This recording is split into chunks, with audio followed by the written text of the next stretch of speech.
Jornada dos Anjos, de Sandra Carneiro, pelo Espírito Lúcio, parte 5, capítulo 33.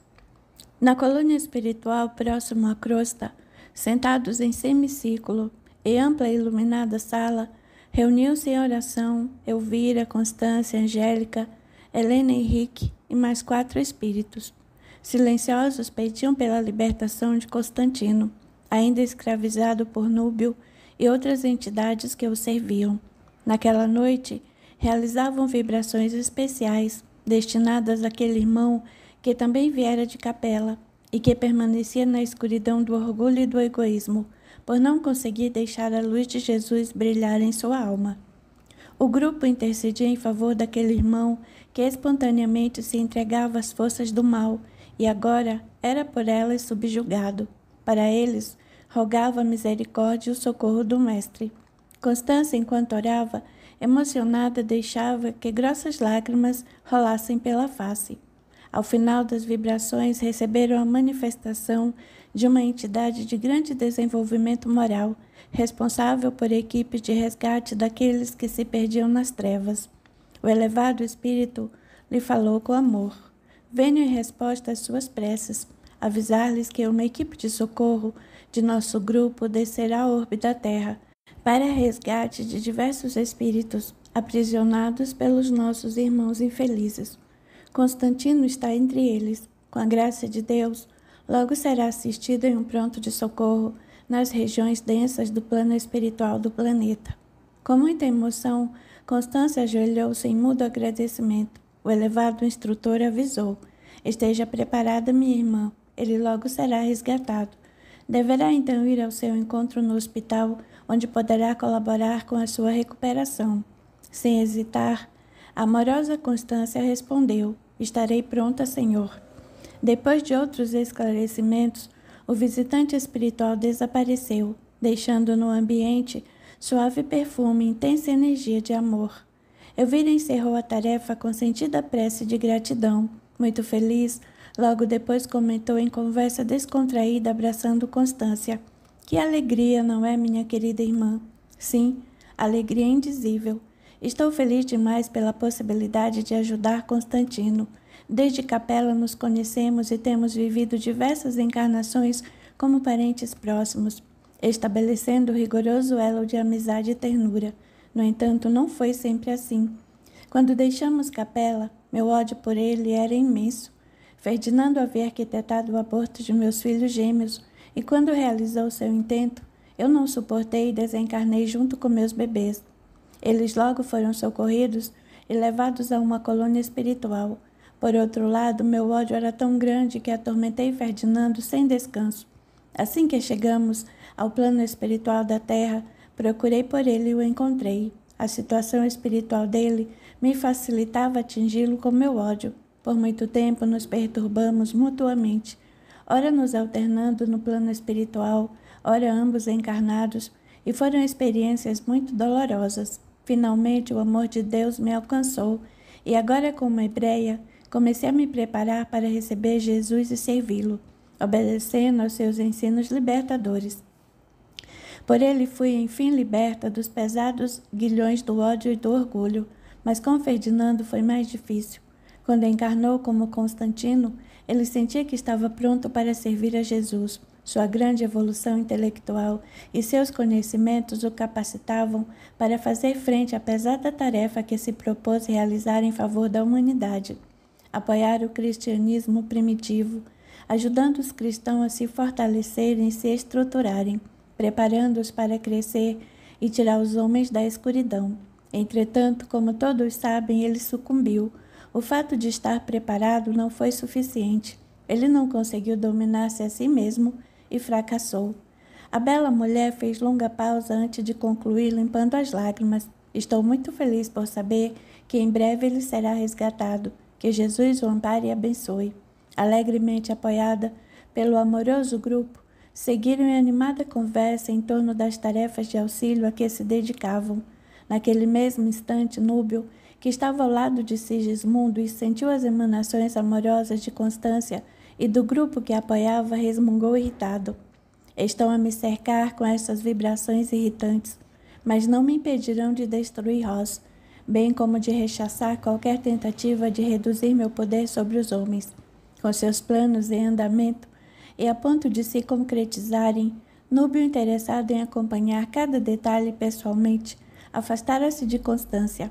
Algumas noites mais tarde, um grupo de espíritos entrava nas dependências onde estava preso aquele que fora imperador romano.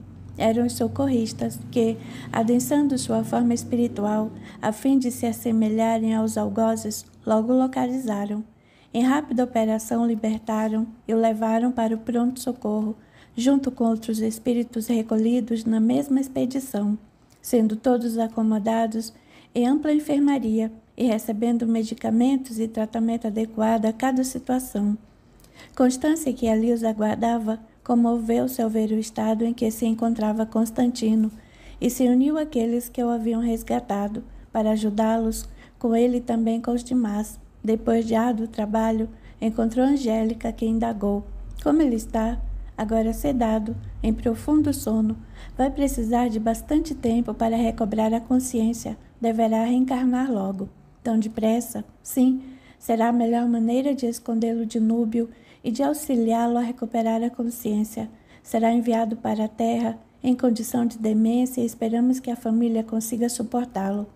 O casal está preparado para gerar a criança e creio que Constantino será levado amanhã mesmo. Não seria melhor deixá-lo aqui por mais algum tempo? No seu estado atual, ainda sob forte influência de Núbio, este seria capaz de fazê-lo fugir daqui e ir ao seu encontro, na primeira oportunidade. O melhor para ele agora será regressar à terra o quanto antes. Ficará imóvel, sobre uma cama, sem poder falar ou se movimentar. Assim, aprisionado pelas condições materiais, será mais difícil de ser encontrado. Poderemos ajudá-lo durante o sono e prepará-lo para regressar ao nosso plano em melhores condições. E por quanto tempo ficará na Terra? Creio que não mais do que 18 anos.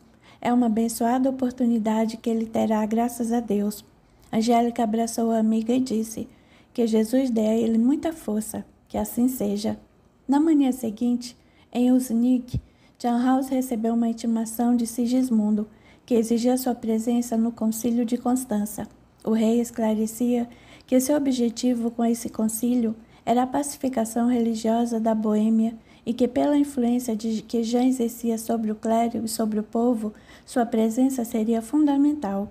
Com a permissão da espiritualidade que o assistia, Jan Hus retornou a Praga e encontrou-se com o rei.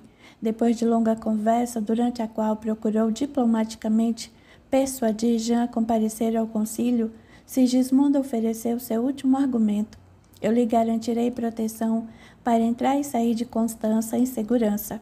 Erguendo-se, caminhou até a mesa, tomou a pena, escreveu uma ordem e, depois de selá-la com o anel real, entregou a Jean. Este é um salvo-conduto que lhe permitirá caminhar seguro por Constança.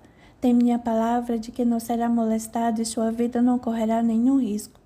Jean pegou a ordem, pensou por alguns instantes e respondeu: está bem, comparecerei ao concílio, dando minha contribuição para que possamos esclarecer as questões de conflito e buscar alternativas para que a situação religiosa da Boêmia seja resolvida. Meu maior interesse é auxiliar a Igreja a retomar seu lugar na defesa dos reais interesses do Evangelho de Jesus. O rei, que fitava o padre e ouvia atento, afirmou a despedir-se. Sua presença será importante. Em breve nos veremos. Antes de retornar ao Uznik, Hus esteve com Jerônimo, seu discípulo e seguidor. Este comentou: não gosto da ideia de você participar dessa concília. Parece-me uma armadilha ardilosa, não confio em Sigismundo. Jean refletiu um pouco e então concordou. Também não confio nele. Sei que suas intenções são duvidosas, no entanto, sinto que preciso comparecer e defender os ideais que abraçamos. Se um pequeno grupo que seja dos que ali estiverem for tocado pela maneira como pensamos, teremos congregado novos defensores da reforma na Igreja. Preciso aproveitar essa oportunidade para falar aos seus altos níveis hierárquicos, sendo tão somente um porta-voz do alerta de Deus para que mudem o rumo dos fatos. Tocando o ombro de seu mestre, Jerônimo opinou preocupado: estará pondo a própria vida em risco. Eu sei, meu amigo, mas que valor tem a vida se não a colocarmos a serviço daquele que nos criou? Devo aproveitar a oportunidade de falar aos quatro cantos em alta voz os princípios esquecidos pelos nossos irmãos, que, como se dormissem, estão dominados por uma força estranha que os aprisiona a alma e o coração, impedindo-os de enxergar, de compreender. Ou é preferível esconder-me e esperar até que me prendam e façam o que quiserem, e não tenho dúvida de que farão isso caso decidam. Não, minha vida terá mais valor se for empregada em algo de um significado maior e mais útil. Depois de breve pausa, prosseguiu, inspirado por Angélica e Henrique que o assistiam. Além do mais, não estarei sozinho. Temos sempre o amparo do Senhor e de seus anjos. Deus estará comigo. Lembra-se da passagem das Escrituras Sagradas, em que Eliseu pede a Deus que abra os olhos de seu servo para que veja o exército espiritual que os acompanha? Jerônimo, relembrando o texto, o citou, e Eliseu orou e disse: Ó Senhor, peço-te que lhes abra os olhos para que veja. E o Senhor abriu os olhos do moço e ele viu, e eis que o monte estava cheio de cavalos e canos de fogo em redor de Eliseu. É uma belíssima e reconfortante passagem do Antigo Testamento. Pois é, estarei em companhia de Deus e de seus enviados. Eles haverão de me orientar e me guiar. Posso senti-los agora mesmo aqui junto de nós. Abraçando-o fraternalmente, Jerônimo pediu: Deixe-me ir com você. Serei seu defensor em tudo o que me for possível. Alegre pela sugestão, Rosa apenas ressalvou: Deve ter plena certeza do que está fazendo, pois ao me acompanhar, poderá igualmente se arriscar. Não posso deixar de partilhar sua fé e seus ideais, que igualmente são meus, como acabou de dizer, que é a melhor maneira de defendê-los do que colocando a própria vida a serviço deles. Assim sendo, aceito sua prestimosa companhia, que me fará grande bem. Espere apenas alguns instantes, que já retorno com o necessário para a viagem. Logo depois, ambos estavam a caminho de Constança. Capítulo 34. Naquele dia a sala fervia pelo burburinho dos presentes, cardeais, bispos, prelados, mestres e doutores, os mais influentes da Europa. Discutiam em tom acirrado. Presidiam as sessões o Papa João XXIII e o rei Sigismundo, ambos perfeitamente sintonizados com Núbio e seus servidores. Assimilavam-lhe as emanações mentais, tomando-as como seus próprios pensamentos. A reunião já ia avançada, quando o mensageiro entrou e, falando aos ouvidos do Papa, deu-lhe importante notícia. O Papa passou a informação ao rei, que de imediato interrompeu a sessão, informando a todos: Acaba de chegar seu mais destacado representante, John House, e ordenou ao mensageiro que entre. Sob o olhar de reprovação e grande tumulto, Jean apareceu à porta, seguido de Jerônimo. O rei o convidou: Venha, John House, há lugar bem aqui à frente. Jean caminhou entre os inquisidores até o lugar indicado e sentou-se. Enquanto passava, podia ouvir os sussurros: É muita coragem aparecer aqui. Ele não sabe o que o aguarda. Ele é corajoso mesmo. Terá o que merece. Acomodou-se na cadeira, orou mentalmente, suplicando amparo e força. A reunião daquele dia transcorreu sem surpresas. Entretanto, na manhã seguinte, tão logo John House colocou os pés no recinto, onde seria conduzido mais um dia de debates e discussões, o Papa ordenou: John House, diante da mínima possibilidade de o Senhor resolver se retirar de nosso concílio, será detido no convento dos dominicanos, até que o chamemos para defender suas ideias. Sem dizer palavras, Jean fitou o rei, que lhe evitava o olhar. Sob os protestos de Jerônimo, Jean foi levado para o convento e colocado em uma cela infecta. Logo que ele deixou o salão, instauraram contra ele um processo inquisidor, para que esclarecesse perante aquele concílio suas ideias. De fato, tanto João XXIII como a grande maioria da audiência daquele grupo de clérigos odiavam John House pela oposição declarada que fazia a situação estabelecida pela Igreja. Jean representava-lhes a ameaça à consciência, que não suportava a verdade. Iniciou-se assim naquele dia um longo e cansativo julgamento, que durou mais de um ano. John House ficou sob a guarda do bispo de Constança e o transferiram, como medida de maior segurança para o torreão do castelo de Glouchenben, onde foi preso a correntes, e assim permaneceu, dia e noite. Mais tarde foi transferido novamente para o convento dos franciscanos. O concílio condenou as teorias de Wycliffe e, por fim, depois de longos e cansativos dias, apresentaram a raso seu tratado à Eclésia, acusando de pregar em seu conteúdo a heresia e a insurreição.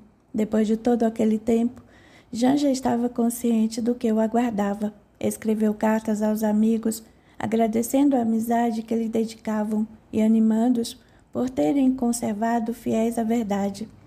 Quando confrontado para que se retratasse frente ao concílio, John Hall sustentou seus ideais. Não posso dobrar-me diante de meus irmãos, os quais julgo equivocados. O Cristo é o chefe da igreja, não Pedro, e a minha regra básica de fé é a Bíblia. Não são os dogmas contaminados pelos interesses materiais que se imiscuíram em nosso meio, como ervas daninhas, destruindo os ideais puros de amor e humildade, pregados e exemplificados por Jesus. Ele é meu mestre, somente a ele me curvo. Sob ordem de João 23, prenderam-no de imediato e o levaram novamente ao cativeiro. O Papa ordenou recesso até a manhã seguinte, quando se encontrariam no refeitório do convento. Sob a gritaria que se instalara no recinto, o Papa encarou Sigismundo e concluiu: quero encerrar esse julgamento amanhã. Na manhã de 5 de julho, os membros do concílio se reuniram para julgar o acusado. A reunião estava agitada. O julgamento começou sem a presença do réu, que chegou apenas e tão somente para ouvir a sentença, previamente definida pelos responsáveis pelo concílio. Foi João 23 quem a leu. O réu é culpado de heresia. Sua sentença é a morte pela fogueira. No dia seguinte, Jean Hals foi conduzido a um terreno vazio. Enquanto caminhava para a execução, encontrou-se com Jerônimo, que lhe acompanhara os mínimos passos. O amigo gritou: estamos com você, Jean Hals. Nenhum de seus ideais irá perecer. Jean respondeu firme: estou pronto para morrer na verdade do Evangelho, que ensinei e escrevi. Morro a serviço de Jesus e de seus ensinamentos. Ao alcançarem o local preparado para a execução, despiram-no, amarraram-no a um poste, ajuntaram lenha à sua volta e lhe puseram fogo. Tão logo o amarraram, John Hals viu-se circundado pelas entidades espirituais que o amparavam. Seu olhar se deteve em Elvira, que emitia intensa luz. O grupo de espíritos envolvia o corpo físico de John Hals em intensa energia, anestesiando-lhe os centros nervosos e atenuando a dor do fogo em sua pele. Assim, convicto de que tomara a melhor decisão e de que se entregava por amor ao Evangelho, já não sentia medo. Ao contrário, a bela visão que tinha era o prenúncio das alegrias que o aguardavam ao transpor aquele momento, e ele levou em meio às chamas melancólico canto ao Pai Celestial. Em intenso trabalho, a equipe de espíritos o desligou do corpo físico, que ardia em chamas. Seu corpo espiritual foi auxiliado e recebido por eles. Elvira o amparava e logo partiram, rumo à colônia espiritual. Assim deixava a terra John Hals, o precursor da reforma protestante. Naquela mesma tarde, no mosteiro em Praga, Verônica agonizava em sua cela. Enfraquecida, definhara dia a dia. O ódio por Boris a consumia. Em vão a mãe tentava-lhe falar em sonho. Ela já não a via nem a escutava. Mesmo assim, Geórgia continuava empreendendo todos os esforços para auxiliar a filha. Comentava com os outros que ali estavam para ajudá-la. Não vamos desistir. Enquanto ela estiver viva, temos uma centelha de esperança. Um dos companheiros comentou: o estado dela é muito grave, não nos escuta, e sua vibração é refratária ao nosso auxílio. Impedindo-a de recebê-lo, nossos recursos se esgotaram. Com os olhos rasos de lágrimas, Geórgia argumentou: eu sei, mas acima de todas as circunstâncias está Deus, nosso Pai. Ela fez breve pausa, depois prosseguiu: foi um longo preparo para que esta encarnação pudesse acontecer. Tantos envolvidos, todos os esforços que empreendemos para que ela tivesse essa oportunidade. Tanto tempo estudando, se preparando, e agora a encarnação termina muito antes do tempo previsto pela sua desistência da vida. O grupo permaneceu em silêncio. Depois, notando que a situação da moça se agravava rapidamente, um deles disse: "Ela deve ser desligada. Sua energia vital chegou ao fim." Verônica suspirou fundo e, com um longo gemido, foi desligada em definitivo do corpo físico.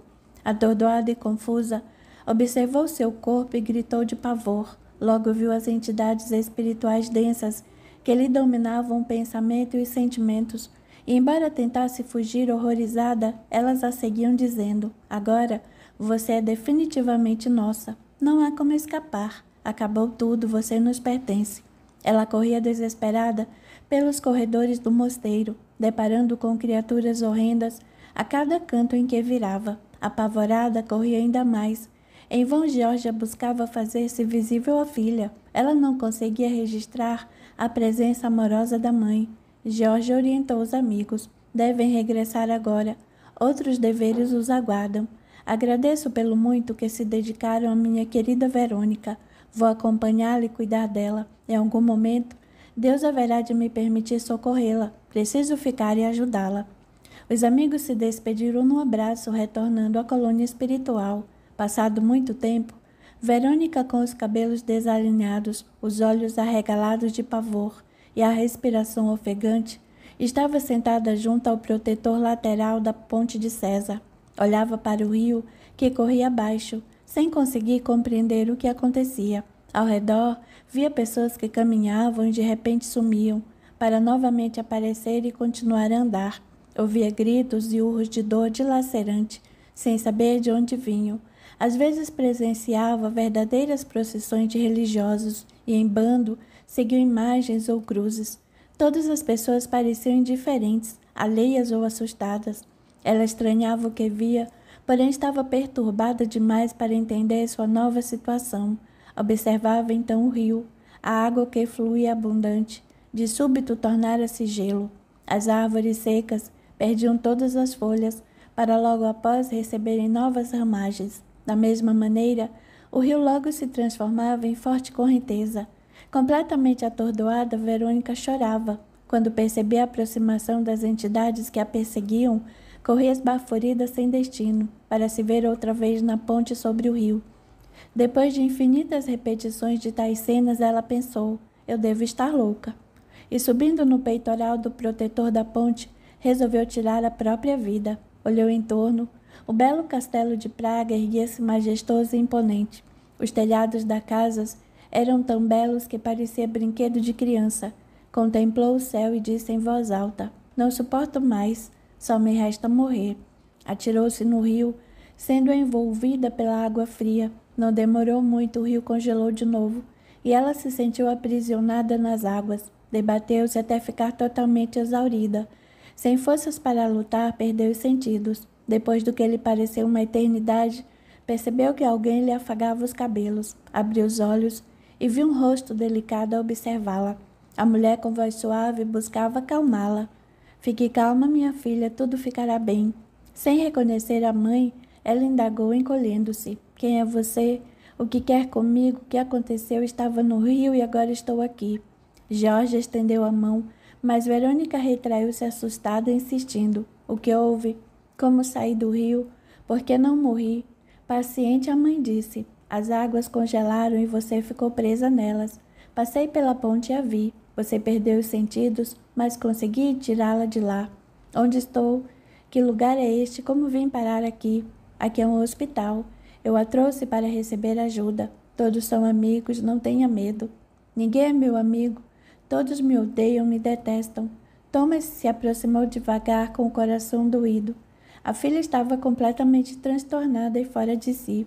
Levando um copo com água, onde haviam depositado medicamentos para que ela dormisse sono profundo e reparador, entregou o copo a Geórgia, que o ofereceu à jovem. "Tome, você precisa de água fresca. Logo se sentirá melhor." Desconfiada, Verônica recusou. "Não quero. E se colocaram veneno na água? E se foi Boris quem mandou vocês aqui para me matar? Veja, vou tomar um pouco para você ter certeza de que é apenas água." Ela tomou metade do líquido e o ofereceu novamente à filha. "Agora é sua vez, vamos. É apenas água." Verônica, que estava sedenta, finalmente cedeu e tomou a água com sofreguidão. Assim que terminou, forte torpor a envolveu e tentou gritar: "O que fizeram comigo? Vocês me mataram." Jorge afagou-lhe os cabelos e disse: "Durma, filha, descanse. Estará melhor quando acordar. Agora entregue-se ao sono, que a tranquilizará." Verônica, embora assustada, não pôde conter a sonolência que a dominou e dormiu profundamente. Capítulo 35. Depois da morte de John Rawls, foi a vez de Jerônimo de Praga, seu discípulo, enfrentar destino idêntico. Seguiu defendendo os princípios de Rawls e cerca de um ano mais tarde foi igualmente queimado na fogueira, condenado como herético. Estava fincado na história um dos importantes marcos no combate ao poder abusivo da Igreja Romana, que a partir daquele momento, durante quase um século, enfrentaria focos de reformadores em diversas regiões, os quais eram emudecidos pela violência da Inquisição. As fogueiras crepitavam por toda parte, tirando a vida daqueles que ousavam reagir à maneira como a Igreja conduzia as questões espirituais. Mesmo assim, crescia gradativamente o número dos oponentes. As lutas prosseguiam e, pouco a pouco, aqueles que eram chamados de reformadores ganhavam força. Finalmente, em outubro de 1517, o monge agostiniano alemão Martinho Lutero publicou as suas 95 teses contra as indulgências e o movimento da reforma protestante espalhou-se por toda a Europa como um rastilho de pólvora. Daí em diante, quanto mais a Igreja Católica tentava conter e coibir as manifestações favoráveis à reforma e ao movimento protestante que surgia, mais ele se fortalecia. Em pouco tempo, instaurou-se uma guerra sem precedentes no movimento cristão entre católicos e protestantes em praticamente todo o continente europeu. Muitos grupos protestantes nasceram em vários países, dando origem a novas seitas e denominações. Esses cristãos, que se fragmentaram em muitas formas diferentes de crer e compreender, tinham como base de fé a Bíblia e negavam, em sua grande maioria, os dogmas católicos. Mesmo sem admitir, a Igreja Católica Romana perdia o poder absoluto. Isso deixava descontrolados os seus altos níveis hierárquicos, especialmente o Papa e seus principais assessores. Não aceitavam o movimento nascente e desejavam calar seus adeptos a qualquer custo. Os interesses continuavam a determinar as decisões de reis e monarcas. Muitos que detestavam o poder da Igreja logo passaram a adotar o protestantismo como religião oficial, fazendo nele interferências que melhor o adequassem às suas necessidades pessoais. A verdadeira guerra que se deflagrou entre os cristãos católicos e protestantes, mais tarde denominada Contra-Reforma, os últimos passaram a ser incansavelmente perseguidos. Sob a pressão e os ataques que sofriam, muitos perdiam a vida, levando grandes grupos a deixarem a terra natal em busca de paz. Assim, muitas caravanas de quáqueres, shakers, puritanos, dentre outros, deixavam a Europa e partiam para o continente recém-descoberto. Começava a colonização material e espiritual da nação, que se tornaria os Estados Unidos da América do Norte. Nos bastidores daquela guerra, entre os cristãos, estavam falanges de espíritos renitentes do mal, que insistiam em opor-se a Deus e a Jesus, comprometidos em impedir o progresso da terra. Autênticos inimigos do bem, agiam de forma muito organizada, buscando sufocar todas as manifestações da verdade. Tinham os homens sob controle por meio dos líderes da Igreja Católica Romana, que muitas vezes sem consciência os serviam. Quando a reforma eclodiu, abalando temporariamente seu domínio, estimularam a perseguição e destruição dos reformadores, como forma de impedir-lhes o avanço. Esses espíritos, tramando contra o avanço do bem da luz, reuniram-se em conselho para avaliar o caminho a trilhar. Extremamente organizados e agindo de modo estratégico e inteligente, discutiu sobre como recuperar o terreno perdido. Entre eles estava Núbio e seus assessores. O primeiro participava das decisões, depois de ponderarem a situação e os riscos que ela envolvia para seus interesses de controle sobre a humanidade. Um deles comentou: "Uma das ideias aqui cogitadas são válidas, mas creio que terão resultado passageiro. Acirrar a perseguição poderá trazer reação ainda maior dos protestantes. Precisamos encontrar outro jeito. Várias foram as sugestões. Estudemos de perto os protestantes e suas fraquezas, que, por certo, todos têm, propôs Núbio. O orgulho dos homens prossegue, sendo nosso maior trunfo. Outro sentenciou: podemos atá-los aos nossos interesses, desde que os façamos mover-se por ele. Núbio argumentou: vamos usá-lo então a nosso favor. E como faremos isso? Questionou alguém. Depois de curto silêncio, Núbio abriu largo sorriso e falou irônico: esses protestantes, no anseio de mudar o que vem de errado na igreja, apegam-se à Bíblia, não é mesmo? A concordância foi geral, pois vamos aprisioná-los à letra, afastando-os da essência, a qual muitos se ligam com genuína devoção. Transformemo-los em escravos da letra morta da Bíblia, instaurando confusão em suas maneiras de compreendê-la. À medida que se agarrem ao limitado entendimento da Bíblia, em seu zelo pela verdade, poderemos criar entre eles a incompreensão, a desunião e seu consequente enfraquecimento. Irão se perder, o orgulho fará o resto, e logo se tornarão nossos servos outra vez. Houve grande confusão no salão, pois muitos rejeitavam a proposta de Núbio. Queriam oposição declarada, mas violência. Ao se acalmarem, um dos líderes falou: a sugestão de Núbio merece atenção e estudo. Acho que podemos estabelecer uma estratégia de enfraquecimento de seus valores e crenças, afastando-os assim do pernicioso cristianismo. Isso é o que mais nos interessa. Vamos usar suas fraquezas contra eles e dominá-los. Pensarão todos eles que estão com a verdade e viverão pela parte da verdade que enxergam. Por ela lutarão, matarão, por ela nos servirão. Erguendo-se a entidade dominadora, caminhou até Núbio e disse, fitando: muito bem, Núbio, estudaremos sua ideia e tiraremos dela o melhor proveito. Queremos ter os homens sob nosso controle. Prossiga e concretize os seus projetos em sua área de atuação. Assim que obtiver bons resultados, replicaremos entre os demais.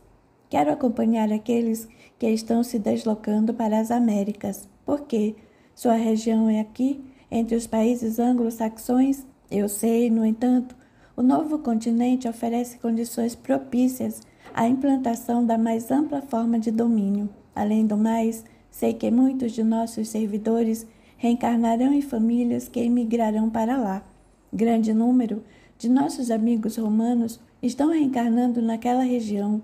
As facilidades econômicas que oferecem nos pode ser de grande utilidade para manipularmos suas fraquezas, assinando com o enriquecimento que todos desejam. E depois, quem sabe, o que se poderá desdobrar desse processo? O outro resmungou em resposta: a descoberta das Américas foi postergado quanto pudemos. Nada que leve o homem a se transformar nos interessa, mas não podemos evitar. Então usemos essa transformação em nosso favor. Dê-me autorização e transferirei meus domínios para aquela região. Muitos protestantes estão indo para lá, instalando-se e construindo uma estrutura de sociedade que precisa ser detida. Focam a educação no estudo da Bíblia e veem o trabalho como forma de servir a Deus. O progresso será consequência certa dessa estrutura. E o que pensa fazer? Interferir para que esse progresso siga os rumos que nos convém, impedindo que alcance os aspectos espirituais e morais. No restante, quanto mais progredirem na direção que nos interessa, melhor. Comece a implantar seu plano aqui mesmo. Se obtiver resultado, poderá ir para as Américas, estender seu domínio sobre eles. Mas algumas discussões e a grande assembleia se desfez. Núbio iniciou imediatamente vigoroso ataque contra os protestantes, dominando-lhes a mente o quanto podia, deturpando através do orgulho sua dedicação sincera ao Evangelho, fazendo-os apegar-se cegamente às palavras da Bíblia, afastando da verdade todos os que conseguia, pela limitação de seus corações. Alheio ao que sucedia na crosta da terra, após muitos anos em penosa condição, acordando e adormecendo novamente, para outra vez despertar em angústia e sofrimento. Verônica começou a passar mais tempo acordada. Georgia, Thomas e ela residiu em pequena e bela residência, que em tudo lembrava as casas aconchegantes de Praga, conquanto sem os exageros de luxo e sofisticação. Verônica ocupava um dos quartos, que mais parecia uma enfermaria. Chegado o momento em que estava pronta para se levantar, Jorge ajudou a sentar-se na cama e ela indagou: quem é você, afinal? Por que cuida de mim com tanto carinho? Deixando-se envolver pela ternura da mãe, Verônica caiu em pranto convulsivo. Jorge sentou-se ao seu lado e pediu: procure controlar-se, filha. É importante para o seu restabelecimento. Limpando as lágrimas que lhe desciam pela face, ela por fim conseguiu falar: mãe, como pude não reconhecer você? Perdoe-me por não ter conseguido escutar seus conselhos, nem fazer o que me ensinou. Abraçando a jovem com ternura e aconchegando-se em seu colo, ela disse: minha filha, temos muito a aprender ainda. Você precisa ficar forte para poder entender melhor tudo o que se passou. Mas calma. A jovem olhou em volta e perguntou: afinal, que lugar é este? Aproveitando a boa disposição da filha, Georgia convidou: quer dar um passeio?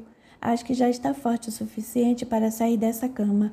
Eu gostaria muito, mas e se Boris me encontrar, vai prender-me de novo. Sorrindo, Georgia a tranquilizou: não se preocupe, ele não pode encontrá-la por hora. Você me escondeu? Ela parou e, fitando a mãe, falou séria: o que está acontecendo? Você não pode estar aqui falando comigo, você morreu. Oferecendo o braço para que ela se erguesse, a mãe respondeu: venha, apoie-se em mim. Vamos caminhar pelos lindos jardins deste parque. O ar puro lhe fará bem, e eu explicarei tudo. Verônica obedeceu e, amparada pela mãe, colocou-se em pé pela primeira vez em muito tempo. Saíram e encontraram Thomas, que, atento ao que se passava, as aguardava na sala. A princípio, a jovem não reconheceu o pai, para logo em seguida abrir largo sorriso e atirar-se em seus braços, soluçando: pai, como senti sua falta! Perdoe-me, por favor, pelo que fiz a você. Afagando seus cabelos, o pai lamentou: você só prejudicou a si mesma. Todavia, graças à misericórdia de Deus, terá a possibilidade de prosseguir sua jornada quando estiver mais fortalecida. Ladeada pelos pais, a jovem saiu apoiada nos braços dos dois, até alcançarem lindo jardim. Verônica examinou o lugar curiosa. Onde estamos?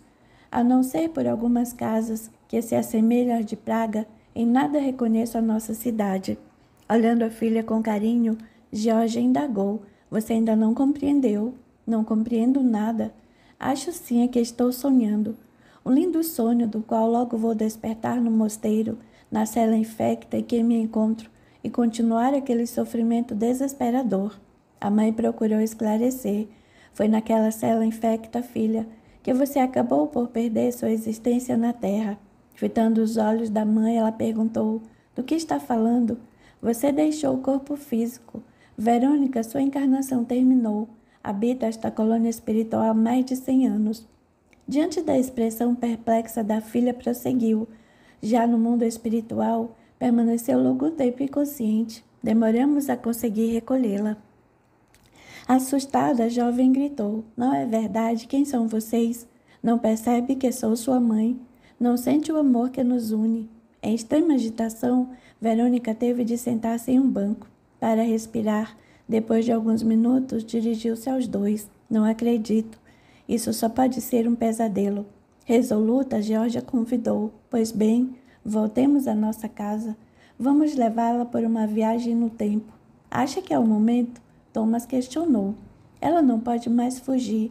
É tempo de enfrentar a realidade para não perder novas oportunidades.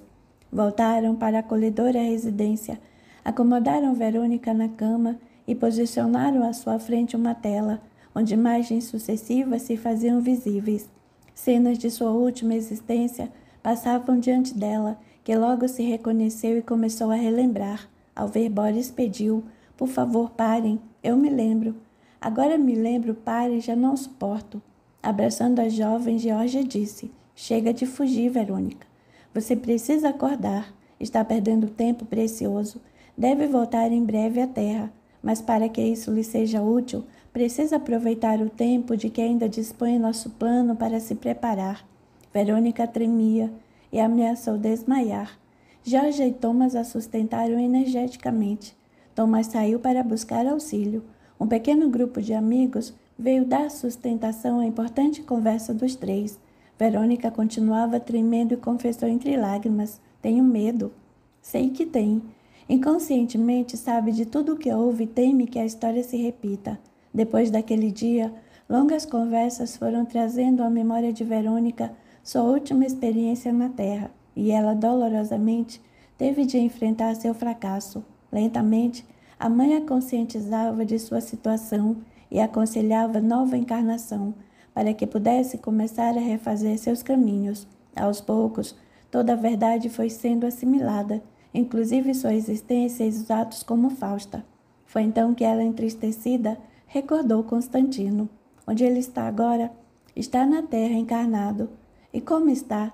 Depois de permanecer por muito tempo desencarnado, sob o domínio das entidades espirituais inimigas do bem, às quais se entregou durante a valiosa experiência como imperador romano, sua situação espiritual se deteriorou. Atravessou séculos nessas condições, sendo por fim resgatado, e devido ao estado de demência em que se encontrava, foi necessário reencarnar, assumindo um corpo totalmente comprometido. Sua primeira possibilidade de reencarne foi fracassada. Devido à grave situação espiritual em que se detinha o corpo físico, carga genética cedida pelos pais não suportou e a mãe sofreu um aborto. Assim foram diversas tentativas, até que a gestação chegou até o final e ele permaneceu encarnado por muitos anos. Outras encarnações em situação semelhante se sucederam e atualmente ele se encontra na Terra. Ainda é prisioneiro de um corpo mal formado, com comprometimento da inteligência, a deturpação de sua força mental e a utilização desta para o mal de que foi instrumento, agora se reflete em um corpo com cérebro doente. Com um abafado grito de horror, Verônica colocou a cabeça entre as mãos e chorou amargurada. Quando conseguiu se acalmar, ergueu o rosto entre lágrimas, disse à mãe: gostaria de vê-lo. Filha, tudo ao seu tempo. Acredite em mim. Você não está preparada para encontrá-lo no estado atual. Vê-lo assim poderia perturbá-la a tal ponto que dificultaria seu próprio restabelecimento. É preciso que você também se fortaleça e se prepare para uma futura reencarnação. O olhar distante e entristecido de Verônica levou Jorge a manter longo silêncio. Depois, tomando as mãos da filha, disse: tenha paciência. Muito do que você me diz é mistério. Como posso retornar ao corpo outras vezes? Por mais que tente compreender, tudo me parece complicado. E por que esquecer o que vivemos? Por que não conseguimos lembrar para poder acertar? Nosso passado é por demais delituoso. As lembranças mais nos atrapalhariam do que ajudariam. Não obstante, trazemos de forma inconsciente aquilo que devemos realmente recordar. Jorge fez rápida pausa e prosseguiu. Temos um anjo da guarda ao nosso lado, para cuidar de nós e nos lembrar de tudo o que é essencial, mas precisamos deixar que ele o faça. Precisamos confiar em Deus e ser submissos aos seus desígnios. Verônica deu um profundo e triste suspiro e falou: eu não consegui. Não escutei ninguém. Escutou aqueles que desejavam prejudicá-la, impedindo sua marcha evolutiva. Deixou seus defeitos a dominarem não o inverso como deveria ter feito. E agora o que será de mim?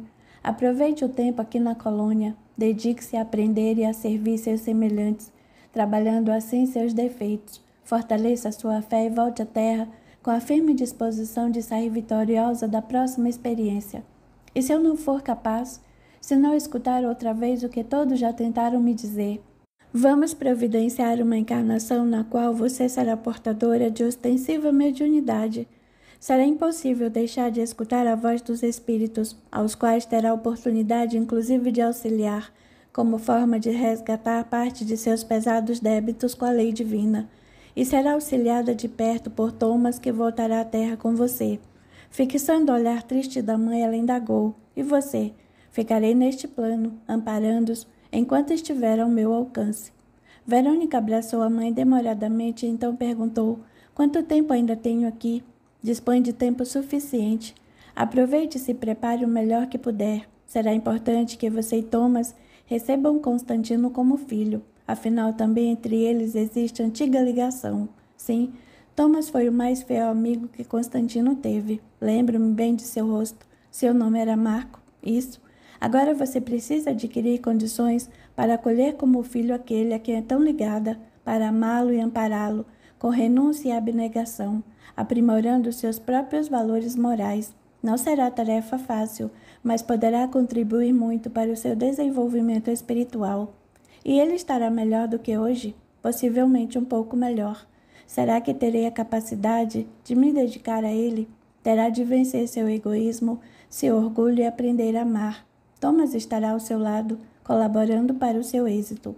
Após longo tempo em silêncio, deixando-se envolver pela beleza e suavidade da natureza à sua volta, ela por fim disse: "Vou tentar, mãe." Incentivando a jovem, Jorge afirmou: "Você pode conseguir, acredite." Alguns anos mais tarde, Verônica recebia novo corpo denso e retornava à terra para outra tentativa de reparar erros e refazer seu caminho, harmonizando-se com a lei divina para poder avançar rumo ao objetivo de evolução para o Criador. Capítulo 36. Pensilvânia, outono de 1841. O vento agitava os galhos das árvores frondosas, assobiando por entre as folhas. Grossos pingos de chuva começaram a cair, e Lore chamou da porta da ampla cabana, construída com pedra e madeira: "Venha, Stephanie. A tempestade se aproxima, corra." A jovem gritou do poço de onde tirava a água: "Já estou acabando.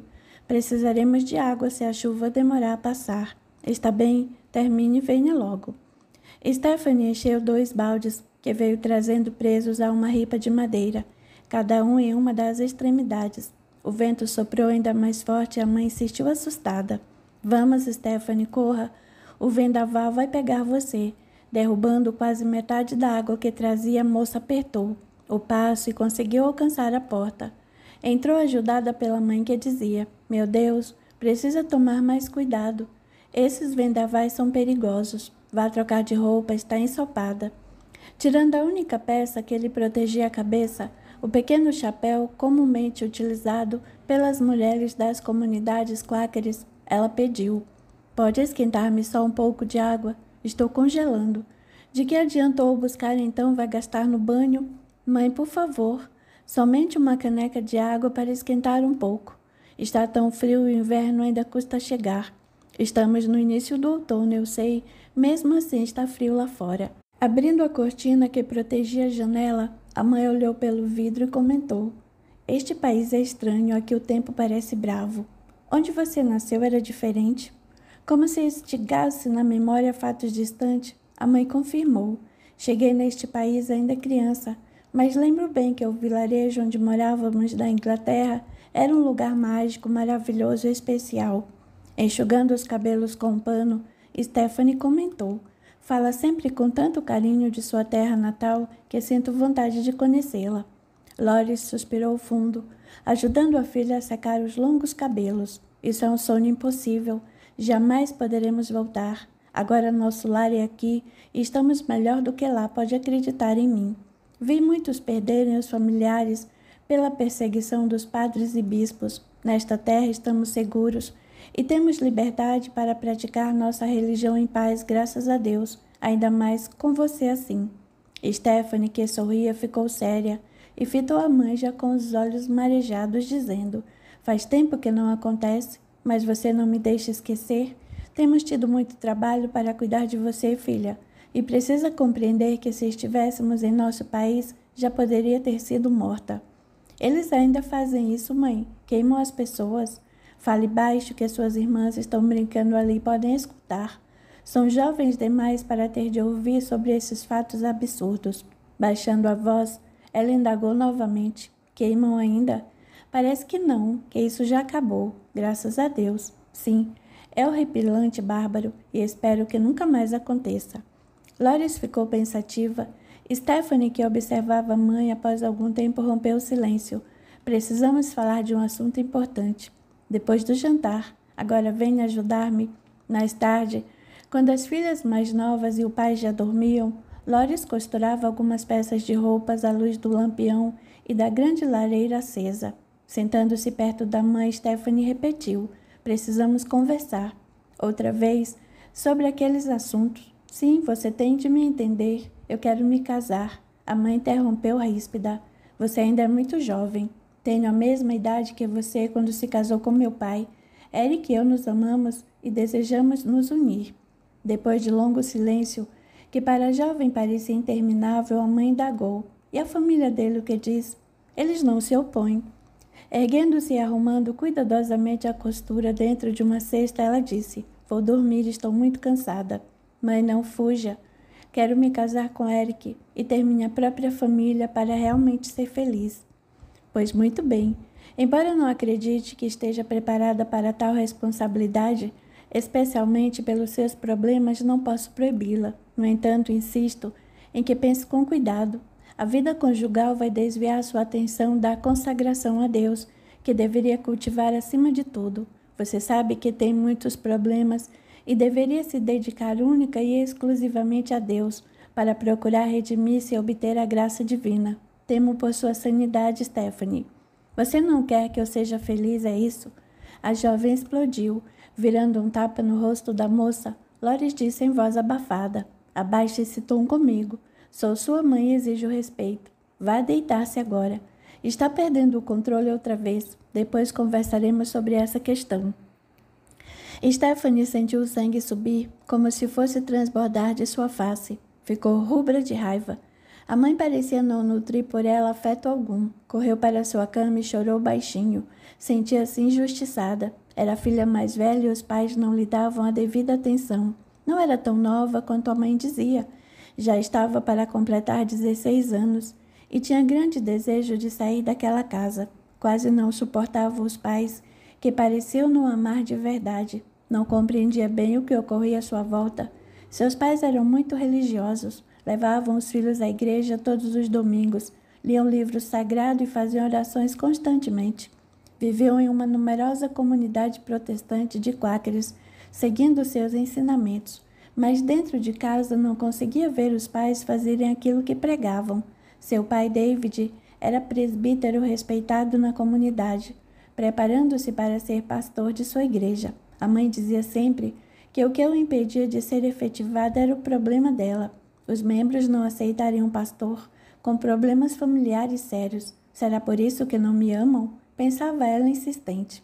Tais pensamentos não a deixavam conciliar o sono, e já era madrugada alta, quando ainda derramando lágrimas escutou uma voz sussurrada: Não confie neles, querem acabar com você. Ergueu-se, certa de que uma de suas irmãs havia acordado, porém a voz não era de nenhuma delas. Olhou e viu claramente um menino sentado no canto do quarto. Não tinha mais do que 10 anos. Ela indagou amedrontada: Quem é você? O que deseja em minha casa? Não é só sua, é minha também? Quem é você? Ela insistiu. Não me reconhece? Não, claro que não. Sou seu irmão Peter. Ela empalideceu e soltou um grito de pavor. As irmãs acordaram e logo a mãe entrava no quarto, seguida pelo pai perguntando: O que foi, filho, que houve? Stephanie apontou para o garoto, que agora ria dela, e disse: É ele, mãe. O Peter está aqui. Pare com isso, vamos, acalme-se. Está tendo outra alucinação. Não estou. Ele está ali. A moça sustentava, apontou para o canto onde viu o menino e continuou. Está com uma calça branca curta e uma camisa linda de mangas longas, com detalhes bordados nas pontas. Está segurando um carrinho de madeira. Dessa vez foi a mãe que gritou horrorizada e disse olhando para o pai: Não posso mais. Não suporto que ela o descreva assim. Não suporto. E em pranto deixou o quarto das filhas. O pai aproximou-se da jovem e repreendeu severo: Você está vendo o demônio em pessoa. Essa criatura que afirma ver não é seu irmão. Os mortos não voltam. Não pode comunicar-se conosco. Assim nos diz a Bíblia. O que você vê é o próprio demônio tentando enganá-la. Você é rebelde e geniosa. Precisa curvar-se diante de Deus e seguir seus ensinamentos. Só assim poderá ser perdoado e ficar livre de seu perseguidor. Pai, me ajude, por favor. Estou com muito medo.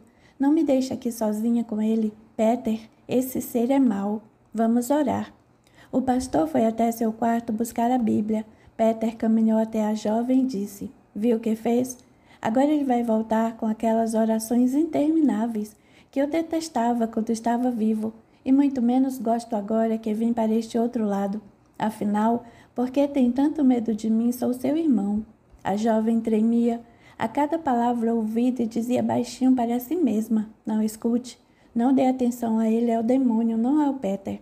O pai retornou e, como o menino havia dito, leu vários trechos e fez compridas orações. Ao final, exausto, olhou para a janela. Estava amanhecendo. Stephanie agarrou-se ao pai e pediu: Não me deixe sozinha, ele continua aqui. David gritou: Não é possível. Agora estou convencido de que você está vendo coisas, está enlouquecendo e nos levando a todos juntos nessa loucura. Não pode ser. Minha filha mais velha está enlouquecendo. Não, pai, não é isso. Ele se levantou e, tomando a jovem pelo braço, disse: Venha comigo. Para onde vamos? Vou levá-la para um lugar onde deverá permanecer até que eu decida o que fazer com você. Para onde está me levando? Para o sótão. Não, pai, por favor, lá não. Está tudo limpo e arrumado. Você vai ficar bem. Vou deixar o livro sagrado que você já sabe ler. Leia-o dia e noite. Ore pedindo que Deus a ajude. Pai não pode me deixar ali como uma prisioneira. Ao abrir a porta do quarto, o pai a jogou para dentro, dizendo: Você não pode trazer mais vergonha a esta casa. Sua mãe não consegue encontrar as outras irmãs da nossa igreja sem ter de fugir às perguntas embaraçosas ao seu respeito. Já chega o que sofreu ao perder seu irmão tão cedo de modo tão estúpido. Ela não suporta mais. Tem as outras meninas para cuidar. E suspirando fundo, lamentou. Nosso varão, nosso único varão, balançou a cabeça e fechou a porta, dizendo: Há coisas que não compreendo. Stephanie sentou-se no chão, abraçando os joelhos, chorava baixinho quando viu Peter no quarto. Não vou deixar você sozinha. Vá embora daqui. O que deseja comigo, Satanás? Sou eu, Peter, seu irmão. Não é não. Não pode ser. Ele chegou mais perto. Não percebe que sou eu, Stephanie? A moça reagiu enraivecida. O que quer comigo enlouquecer-me? Quero companhia. É mesmo o demônio. Eu sou seu irmão. Então por que não está no céu, que é para onde todas as crianças devem ir? Não sei. É como se estivesse preso aqui. Mas por quê? O menino sentou-se e ficou calado por instantes. Então olhou para a irmã e disse: Estou cansado. Quantos anos tinha quando morreu? Tinha a idade que você tem hoje. 15 anos. Mas aparenta menos. Eu sempre fui doente. Você é doente? Sim. Sempre tive o corpo menor do que a minha idade real e não saía da cama. Mamãe nunca me disse isso. O menino olhou triste para o cômodo escuro. Eles me escondiam aqui, neste sótão. Stephanie estremeceu. Ergueu a cabeça que mantinha baixa e o encarou. Ficou aqui muito tempo? Até morrer. É mentira. Por que eles fariam isso com você, o único homem da casa? Você não se lembra? Não. Eles tinham vergonha de mim, da mesma forma que sentem de você. Por quê? Porque não é perfeita como gostariam que fosse, não percebe? Eles perseguem uma perfeição impossível, não enxergam a realidade, e sim aquilo que gostariam que fosse real, que se encaixe na maneira como eles acreditam. Está me deixando confusa. Afinal, quem é você? Já disse. Sou seu irmão, e os odeio do mesmo modo que você. Não vou embora, porque quero me vingar pelo que me fizeram, e você vai me ajudar. Está maluco? Vai me ajudar ou não a deixarei em paz um único minuto sequer. Agora que está me vendo mesmo, vai ter de me ajudar. Ninguém mais me escuta claramente. De vez em quando percebo que captam o que digo, mas com você é diferente. Posso me comunicar de modo direto. Isso é esplêndido. Poderá ajudar-me e sairemos os dois lucrando com isso. Capítulo 37. A igreja estava lotada, como era de costume nas manhãs de domingo. Apesar do frio que fazia, prenunciando o inverno rigoroso, todos estavam presentes. Eric procurava por Stephanie com ansiedade. Já fazia quase um mês que não a via e estava preocupado. Era um rapaz alto e forte, com olhar decidido e firme, ao mesmo tempo em que demonstrava ternura e carinho no trato com as pessoas. Tal como ela, era o filho mais velho da família e já contava quase 28 anos. O pai tentou casá-lo 3 vezes com jovens da comunidade, mas Eric insistia em que se casaria com outra jovem que esperava crescer. Mantinha em segredo a sua identidade, pois Stephanie era uma garota discriminada pela comunidade devido ao seu comportamento diferente e especialmente por sua sensibilidade que ninguém compreendia.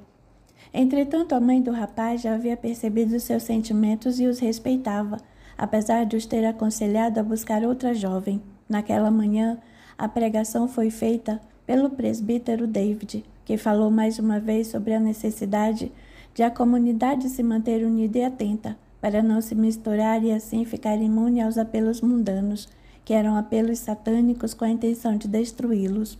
Deveriam manter-se sempre distantes de outras comunidades, para não se contaminar e permanecer puros. Ao final do culto, ficou à porta cumprimentando os fiéis. Érica aguardou que o templo esvaziasse e acercou-se do pastor. Bom dia, senhor. Bom dia, meu filho.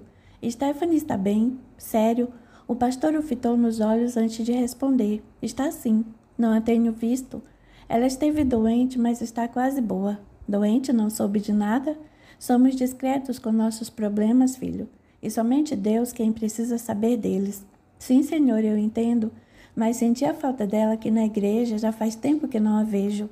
David cumprimentou outros que se aproximavam e respondeu, desviando a atenção. Ela está melhor, logo vai poder vir à casa do Senhor. E deixando o jovem plantado à porta, saiu em companhia de outros fiéis. O rapaz apenas balbuciou, claro. Depois saiu e foi ao encontro dos pais. Ao chegar em casa, David sentou-se à mesa, contrariado e inquieto. Loris percebeu, porém nada comentou. Ele, sem conseguir comer, bateu na mesa com força e extravasou a irritação. Como ela está? Triste, mas está bem. As outras 3 filhas remexiam a comida no prato. De cabeça baixa, sem coragem de encarar os pais, ele disse: Não podemos continuar a escondê-la desse modo. Estamos chamando a atenção. Estão notando a falta dela. Precisamos dar um jeito nessa situação. Ou nos livramos dela, ou... A esposa interveio aflita. David, o que é isso? Do que está falando? Ora essa, você sabe. Não suporto conviver com ela. Traz vergonha sobre nossa casa. Ela está melhor. Continua falando dele? Não tocou mais no assunto. Fez-se breve silêncio, depois Loris perguntou. Quem perguntou dela? O filho dos Stanton. Eric? Esse mesmo. Só podia ser, porque está interessado em nossa filha. O quê? Eles são uma família decente. Como o filho poderia se interessar por uma louca como nossa filha? David, não fale assim. Ela garantiu que se gostam de verdade. Ele pegou a mulher pelo braço, que apertou enquanto perguntava. E o que mais disse? Estão em pecado? Desvencilhando-se com esforço da pesada mão do marido, ela respondeu. Acredito que não. Stephanie me disse que querem se casar. Ela é muito jovem. Também acho, foi o que ele disse. David voltou a acomodar-se na cadeira e, pensativo, colocou algumas garfadas de carne na boca. Passado algum tempo, declarou: Quer saber? Acho que devem se casar mesmo. Mas vamos exigir que o rapaz venha morar aqui conosco e nos ajude na propriedade, será a nossa condição. Loris ficou em silêncio. Depois, vendo que as filhas haviam terminado o jantar, mandou: Vão para o quarto. Quero conversar com seu pai. Vamos depressa. Elas sumiram, indo direto para o quarto, e Loris virou-se para o marido, questionando. Por que não deixa logo que ela se vá? Você a odeia, não é? Não é isso. É claro que não a odeio. É que ela é tão problemática. Vendo e ouvindo coisas o tempo todo. Não consigo olhá-la nos olhos, ela me incomoda. Então, David, deixe que se case e vá morar longe daqui. Será melhor para ela e para todos nós. Se o rapaz quer assumir esse fardo, pois que seja.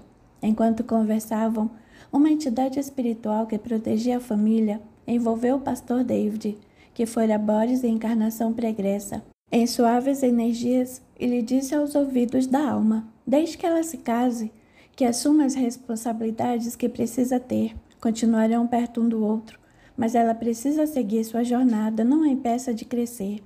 As palavras da amorosa entidade espiritual ganharam força no coração do pastor. E ele falou depois de muito pensar. Pois bem, vá buscá-la. Quero ter uma conversa com ela agora mesmo. Não demorou muito e Stephanie apareceu na sala, visivelmente mais magra. Ficou de pé diante do pai, tentando ocultar a raiva terrível que sentia dele. De cabeça baixa, evitava fitá-lo nos olhos. Ele disse assim que a viu: Quero saber sobre as intenções desse rapaz, o Eric. Por quê, pai? Ele perguntou por você hoje à saída do culto. E sua mãe me disse que vocês têm intenção de se casar, é verdade? Sim. Nós nos amamos e queremos nos casar. E a família dele concorda? Eric me contou que a mãe já sabe e aceita. Emma sempre me pareceu um pouco desajuizada. E Michel? Não sei, mas se vocês concordarem, Eric vai falar com os pais que deseja casar-se logo. Aproximando-se da filha, David segurou-a pelos ombros com as duas mãos e, chacoalhando, indagou. Por que tem pressa? Estão em pecado? Responda. Não, claro que não. Eric me ama, já disse. E queremos construir nossa família. Além do mais, ele já tem 28 anos. 28? Deveria ter algum juízo. David soltou a jovem e caminhou pela sala. Depois se virou para ela e disse, pois bem, diga a ele que venha falar comigo imediatamente. Caso suas intenções sejam sérias e com a concordância da família, terão meu consentimento. Quer dizer que não preciso voltar para o sótão? Por enquanto, não. O espírito de Peter acompanhava toda a conversa e disse à jovem, estão tramando alguma coisa, fique atenta. Ela o ouviu, mas não demonstrou. Não falava mais com ninguém sobre a presença constante do irmão, que não a deixava sozinha. Desejando sair daquela casa onde se sentia sufocar, indagou, posso procurar por Eric agora mesmo? Não. Vocês se verão no próximo domingo, no culto dominical, e então conversarão. Mas, pai, não quero filha minha correndo atrás de ninguém. Fique dentro de casa e ajude sua mãe. No domingo peça a ele que venha me ver. Stephanie permaneceu calada a semana toda. Tinha medo de falar algo que prejudicasse suas expectativas de casar-se com o jovem que amava e de ver-se livre de vez daquela família que a desprezava. Aproveitou-se de uma saída do pai, que fora chamado a atender um senhor doente, para procurar Eric. Sabia exatamente de seus hábitos e foi ao seu encontro. O rapaz cortava lenha quando a viu e correu para abraçá-la. Stephanie, quanta saudade! Ao saber da decisão de David, ele ficou satisfeito e tranquilizou-a. Não se preocupe. Vou falar hoje mesmo com meu pai. Estou com medo. Tomando-lhe as mãos, ele indagou. Medo por quê? Se seu pai não permitir. Afinal, eu sou meio... Não diga isso. Eu sou meio louca, Eric. Por favor, ele pediu, não fale assim. Isso não é verdade. Será que não, Eric? Claro que não. Então, por que tenho visto constantemente meu irmão Peter, que já morreu? Sou amaldiçoada? Abraçando-a com carinho, ele garantiu. Tenho certeza de que não se trata disso. E o que mais pode ser? Como vejo e ouço pessoas mortas. Eu não sei, Stephanie. Só sei que louca você não é. Será que é possível ver os espíritos dos mortos? Como se eles não podem comunicar-se conosco. Sabemos pela Bíblia que não se pode falar com os mortos. Será que não? Você acha que é possível? Tenho um primo que vive em uma comunidade Shaker em Lebanon, vilarejo ao norte de Nova York. Ele esteve conosco há 2 semanas e nos disse que espíritos de índios da região estão se manifestando há algum tempo naquela comunidade. Serão mesmo espíritos? Ele disse que sim, que são espíritos, e que seu pai tem a capacidade de vê-los e ouvi-los. Garantiu-me que não são demônios, são apenas índios em espírito. Stephanie fitou o rapaz com lágrimas nos olhos. Será que é possível? Será isso que acontece também comigo? Não sei, mas nós vamos descobrir. Assim que nos casarmos, vamos até lá para ver o que acontece e tentar compreender o que se passa com você. De uma coisa eu estou certo, você não é louca. Ela abriu um largo sorriso, abraçando o noivo com força. Eu amo demais. Capítulo 38. Quando Stephanie entrou silenciosamente em casa, a mãe dava banho na filha menor, então com 5 anos. Apesar dos cuidados da jovem, a mãe de ouvidos atentos gritou do quarto das filhas. É você, Stephanie? Sim, mãe. Venha já aqui. A jovem foi até o quarto e, parada na porta, observou a mãe, agachada com os vestidos amarrados nas pernas e o cabelo em desalinho. Lavava a menina. Vendo a filha mais velha, Loris investigou onde esteve. Procurei-a para pedir ajuda com suas irmãs e não a encontrei. Fui colher maçãs. Ainda tínhamos algumas na cesta, eu sei, mas queria comê-las com o sabor de recém-colhidas, mostrando a cesta repleta de maçãs que colhera às pressas com a ajuda de Eric ofereceu. Quer uma? Deixa-as na cozinha e venha me ajudar. Seu pai está para chegar e preciso terminar logo o jantar. Sabe que ele gosta que tudo esteja pronto quando chega. Fitando a mãe, a moça prosseguiu. Uma boa esposa e mãe deve desdobrar-se para cuidar do lar, do marido e dos filhos. Você acha que está preparada para assumir tantas responsabilidades, Stephanie? Sem prestar atenção ao aviso da mãe, ela afirmou: estou mais do que preparada. Amo Eric, ele me ama, que mais posso desejar? Envolvida por Georgia, que em espírito acompanhava a filha de outras encarnações, Loris falou: precisa parar de sonhar, Stephanie, e pensar seriamente nas responsabilidades de uma vida de mulher casada. Terá de assumir todos os cuidados do lar, enquanto seu marido prove o sustento da família. É muito trabalho, não pode assumir esse matrimônio sem pensar bem quanto trabalho e quanta dedicação exigirá de você. Pegando uma das mais bonitas maçãs do cesto, Stephanie limpou no vestido, mordeu sofregamente vários pedaços antes de retrucar. Sei que serei feliz com meu amado Eric. A mãe pediu outra vez: vá buscar Alicia, que está brincando lá fora, e dê banho nela enquanto termino de preparar o jantar. Stephanie andou devagar até a cozinha e colocou a cesta sobre a mesa. Saiu e chamou a menina que brincava na horta. Ao vê-la, a irmã se surpreendeu. Como você está suja, venha, vou lhe dar um banho. Não quero você, quero a mamãe. Ela tem muitas coisas para fazer e me pediu que ajudasse. Não quero. Dando um leve beliscão na menina, a jovem disse entre dentes: fique quieta.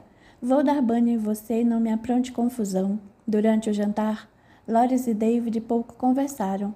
Quando todos saíram da mesa, ele quis saber: ela se comportou direito hoje? Sim, sem novidades. Nenhum comportamento estranho? Não. Já decidiu o que vai fazer caso o rapaz realmente a peça em casamento? Vou conversar com os pais dele para ver como a família pensa.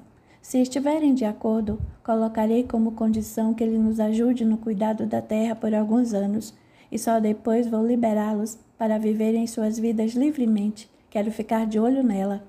E acha que Eric vai aceitar? Ou aceita, ou não vai desposar nossa filha. Está certo. Os dias se arrastavam para Stephanie. Naquele domingo, ao contrário do que era seu hábito, pulou da cama logo que o sol nasceu. Estava ansiosa demais para permanecer deitada. Sabia que Eric falaria com seu pai naquela manhã.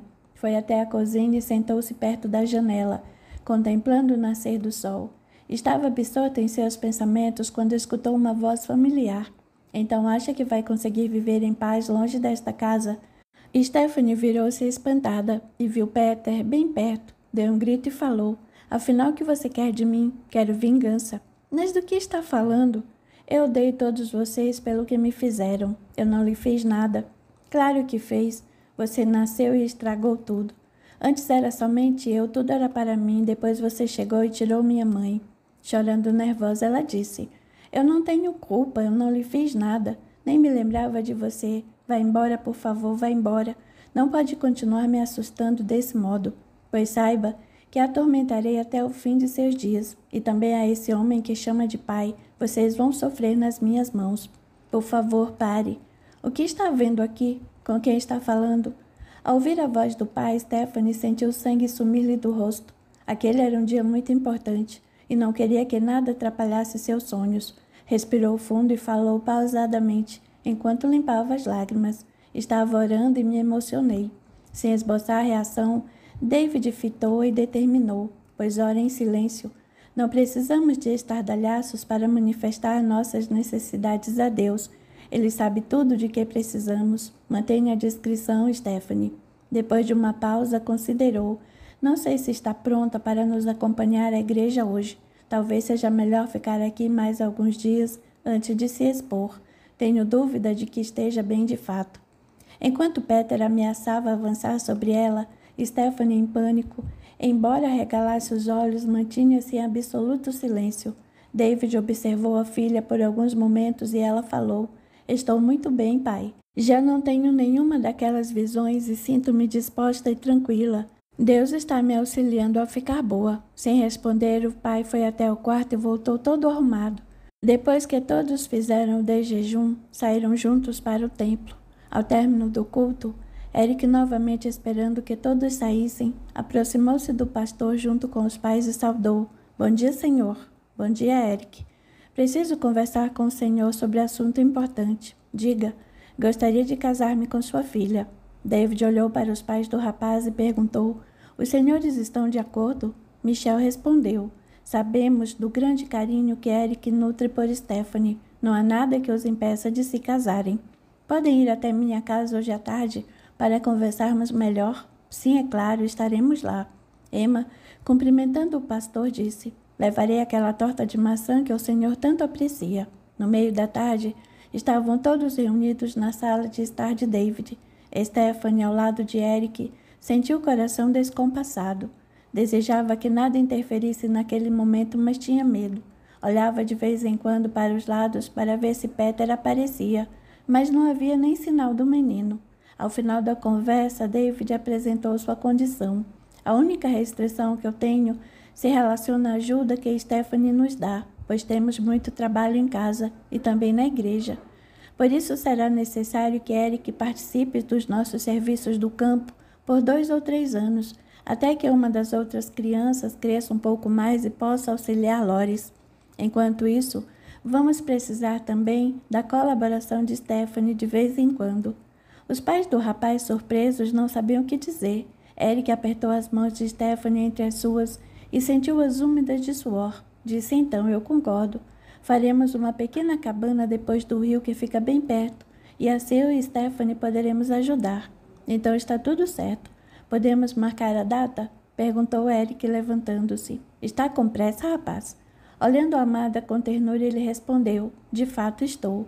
E para quando deseja marcar? Preciso de 1 mês para erguer a pequena cabana. Pode ser daqui a 2 meses. Loris se espantou. É muito rápido? Não teremos tempo de fazer todos os preparativos. Mais do que depressa, Stephanie ergueu-se, tomou o braço do noivo e disse: teremos sim, mãe.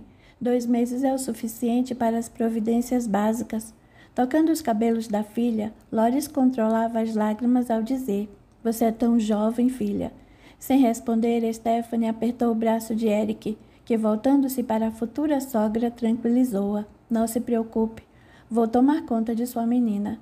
Embora tão jovem, sei que me ama muito. Terei paciência com ela, fique sossegada. Enquanto se despediam, Eric assegurou novamente a Loris: não se preocupe, vou cuidar bem dela. Tocando de leve o braço do rapaz, ela disse com leve sorriso: assim espero, Eric. Stephanie é uma garota delicada. Olhando nos olhos da sogra, Eric afirmou: sei disso, não se preocupe. Stephanie observou a família visitante subir na carroça e desaparecer na estrada. Sorrindo, não conseguia conter a alegria. Muito lhe custava não gritar e dançar de contentamento, até que, enfim, estaria livre daqueles que não a amavam. Os 2 meses passaram rápido. Stephanie não tinha tempo para nada, dividindo a atenção entre a ajuda nas tarefas cotidianas da família e os preparativos para o dia tão esperado. Sua alegria era tão grande que nem mesmo a presença constante de Peter a perturbava. Certo dia, ele a observava cuidando das roupas das irmãs mais novas. Olhou longamente sem dizer nada, depois falou: você não será feliz. A garota o encarou e disse sem se alterar: diga o que quiser, serei muito feliz fora daqui. Mas você não vai sair daqui? Vou sim. Terei minha pequena e linda casa, que transformarei num paraíso, meu e de Eric. Está enganada. Continuará dominada por eles. Stephanie sorriu e disse: pode falar o que quiser, Peter, não vou escutá-lo. Agora me deixe, tenho muito a fazer. Levantando-se, foi até o quintal buscar mais roupas secas para dobrar. Capítulo 39. Ainda que estivesse ansiosa, o grande dia chegou quase sem que Stephanie se desse conta. Naquela manhã ensolarada, a pequena igreja estava enfeitada com lindos arranjos de flores do campo e lotada pela comunidade religiosa. Ao apontar na porta da igreja, a noiva parecia reluzir de tanta felicidade. Sentia como se realizasse um sonho antigo, muito mais antigo do que ela própria. Ali de pé, diante da porta fechada, com seu lindo vestido branco e a enorme grinalda que fizera questão de colocar, sentia-se plena e realizada. Não pensava em mais nada. Seu coração transbordava de satisfação. Quando as portas se abriram, caminhou como se seus pés não tocassem o chão, como se flutuasse o ar. Eric sorria para ela igualmente feliz. A cerimônia foi simples e curta. Enquanto David a celebrava, Peter se escondia atrás das cortinas que cobriam o fundo do templo, como se brincasse de esconde-esconde. Stephanie se concentrava mas não podia deixar de seguir com os olhos os movimentos rápidos e os pulos do garoto. David percebeu que algo a distraía e com o olhar chamou sua atenção. Imediatamente a jovem baixou os olhos, buscando não deixar mais que o irmão, fora do corpo físico, a distraísse. Ao final da singela celebração, Eric beijou-lhe a testa com doçura e falou baixinho: "Amo você e quero fazê-la feliz." Stephanie mais uma vez sorriu satisfeita e pensou que nada naquele dia em diante poderia atrapalhar a concretização dos seus sonhos. Depois, todos foram para uma grande área da comunidade, onde se realizavam as comemorações. Uma enorme mesa havia sido montada, com comida, frutas e doces.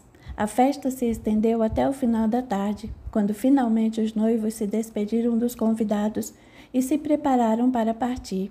Entre um convidado e outro, Eric sussurrou no ouvido da esposa: "Tenho uma surpresa para você." "O que é?" "Logo saberá." Ao cumprimentar o sogro, Eric disse: "Pastor David, eu e Stephanie faremos uma breve viagem antes de nos instalarmos em nossa cabana." "Você não havia dito nada? Quando pretendem partir?" "Vamos agora mesmo, assim que sairmos daqui." Fitando a filha irritado, David indagou: "Você já sabia?" Eric se antecipou, olhando a esposa com ternura. "Não, estou fazendo uma surpresa. Ela acaba de saber. Vamos voltar em 2 ou no máximo 3 semanas." Contrariado, David perguntou: "E para onde vão?" "Tenho um primo que mora em Lebanon, ao norte de Nova York. Ele não pôde comparecer ao nosso matrimônio devido aos compromissos que tem por lá, mas nos convidou para passarmos alguns dias com ele. Foi extremamente gentil. Eu gostaria de atender ao seu convite. Logo, as novas responsabilidades nos ocuparão por completo e não quero ausentar-me por muito tempo, conforme o senhor e eu combinamos." Sem saber o que argumentar diante do inesperado, ele disse apenas: "Espero que não falte com sua palavra, rapaz, e cumpra tudo o que combinamos." "Não vou decepcioná-lo, pastor." Abraçando a esposa, ele enfatizou: "Nenhum de nós irá decepcioná-lo." David virou-se para cumprimentar outros convidados que se retiravam, e Eric e Stephanie saíram. De mãos dadas, correram para a carroça e acomodaram pequena bagagem. Ele tomou as rédeas dos animais e partiram. Sorridente ao lado do marido, a jovem exclamou ao alcançarem a estrada: "Nem acredito que estamos fazendo esta viagem. Que surpresa maravilhosa!" Sorrindo também, Eric pousou nos dela seus grandes olhos brilhantes e perguntou: "Está feliz?" "Demais. Este é um dia maravilhoso. Jamais esquecerei a felicidade que sinto neste momento." "Quero que seja feliz, Stephanie. Por isso, combinei com meu primo esta viagem. Quero que comecemos nossa vida esclarecendo a questão de suas perturbações." Imediatamente a jovem ficou pensativa. Eric inquiriu: "O que foi? Falei algo que não lhe agradou?" "Não, não é isso. É que eu queria esquecer esses problemas, sabe? Gostaria de deixar tudo isso para trás, não ter de pensar nem falar mais nesses assuntos que me entristecem. Quero ser igual às outras garotas, quero apenas ser feliz." Abraçando-a forte, o rapaz explicou: "Também quero que você deixe para trás tudo o que a perturba, mas antes precisamos compreender a fundo o que se passa. Estamos começando uma vida nova e para isso precisamos encarar nossas dificuldades. Não vai adiantar fugir delas. Além do mais, percebi que durante a cerimônia você observava alguém invisível para os demais. Quem era? Ninguém." "Não precisa ficar assim, Stephanie. Você pode confiar em mim, contar tudo o que se passa. Estarei sempre ao seu lado para apoiá-la. Pode dizer quem você estava vendo?" Ela hesitou, mas enfim contou. "Peter não parava de fazer traquinagens e de chamar minha atenção. Pendurava-se nas cortinas e corria entre elas. Fiquei um pouco aflita." "Então, querida, é disso que estou falando. Estou certo de que meu primo Elder conseguirá nos ajudar. É um homem bom. Você vai gostar dele e, acima de tudo, vamos compreender melhor a situação." Já era noite alta quando chegaram à cidade mais próxima, onde ficariam até o dia seguinte. Dali tomariam outra carruagem que fazia o transporte de passageiros até o seu destino. De manhã, na hora da partida, acomodaram a bagagem e se sentaram lado a lado. Eric aconchegou a esposa nos braços. "Ainda que a viagem seja longa, a vista é linda. Poderemos admirar as belíssimas paisagens pelo caminho." "Já esteve lá antes?" "Sim, quando era bem jovem. Depois o trabalho começou a exigir mais e acabamos nos distanciando um pouco. O trabalho tem sido árduo e difícil, mas a plantação de vocês é tão bela e abundante. Trabalhamos com afinco, porém quando vamos vender a colheita, os preços são sempre baixos. Querem que meu pai processe o trigo que produzimos, dizem que assim o preço será maior. Eu aconselho a adquirir escravos para ajudar na lavoura. Que horror, Eric! Também tenho horror a essa prática. Estão mesmo trazendo negros para nosso país como escravos, muitos, principalmente nos estados do sul. Isso é errado, não é? Totalmente. Pessoas não deveriam ser transformadas em escravos. Meu pai também não concorda, e por isso trabalhamos muito. Dizem que os escravos são um bom investimento, pois paga-se uma única vez e eles trazem lucros por muito tempo. Não gosto desse assunto, Eric. Pois falemos de outras coisas. A jovem sorriu e perguntou: pode começar me contando o que gosta de comer? Vou preparar pratos deliciosos. Aprendi alguns que minha mãe ensinou. Que tal falarmos sobre filhos? A jovem ficou séria e muda. Não pensara em filhos, nem por um único momento. Desejara casar-se, ter a própria família, estar com Eric, com quem se sentia realmente amada. Quanto a filhos, não pensara nisso. O rapaz insistiu. Quero ter filhos logo, e você? Sem esperar a resposta, fitou-a e disse feliz. Vamos ter vários. Quero pelo menos 6 filhos. 6? Por que tantos? Ora, meus pais têm 5 e seus pais 4. Muitos de nossos irmãos na comunidade têm 6 e até 8 filhos. Não acho tanto assim. Quero ter muitos filhos. Este é o meu sonho, uma família grande e feliz. Abraçou a jovem, que continuava em silêncio. E você, quantos filhos gostaria de ter? Stephanie hesitou. Não sabia o que responder e disse por fim: não precisamos ter tantos filhos. Quero 2 ou 3. Está brincando comigo? Do que tem medo? Não sei. Acho que filhos dão muito trabalho. E muita alegria também. Vamos, 3 é muito pouco. Pelo menos 4. Sem saber o que dizer e não desejando criar nenhum desconforto naquele momento mágico que vivia, respondeu: Deus nos dará os filhos que quiser. Ele nos abençoará e teremos uma linda família. Isso mesmo. Assim que se fala. Essa é minha esposa. Abraçando-a com força, seguiu conversando sobre os mais diversos assuntos. No entanto, Stephanie ficou apreensiva. Não imaginara que Eric quisesse filhos tão depressa. Ela queria fruir a vida em companhia do marido, ter liberdade para passear, namorar e ser feliz. Filhos seriam intrusos naquele momento. A vários quilômetros dali, em Nova York, Sam negociava um grande carregamento de escravos, dentro de um beco escuro, com uma arma bem visível presa na cinta. Ele argumentava com o comprador: terá de confiar em mim. Este é um carregamento de primeira, são apenas 23, todos de excelente qualidade. Seu investimento terá retorno em pouco tempo.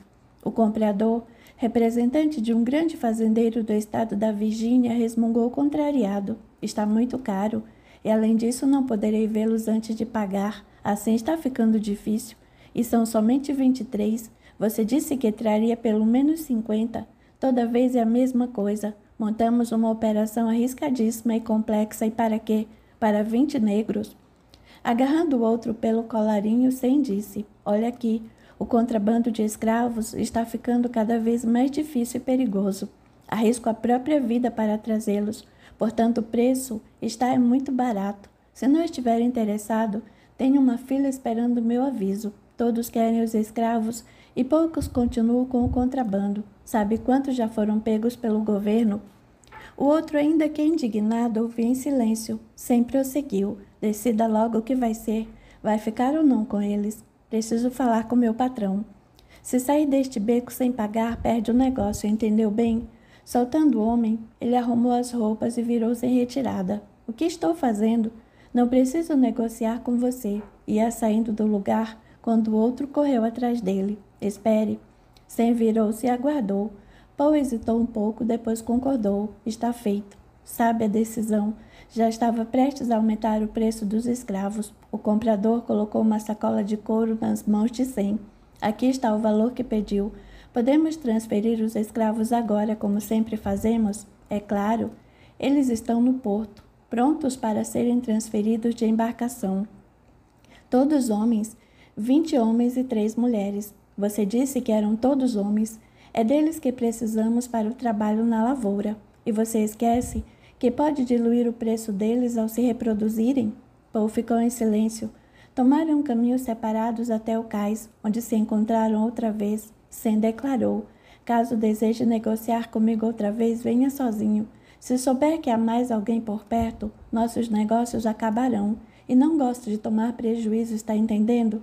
Diga isso ao seu patrão. Sam entregou uma chave ao outro e apontou com a cabeça. É aquele navio preto e vermelho. Estão trancados no porão. Todos amordaçados. Não faça barulho. 3 de meus homens esperam para ajudar.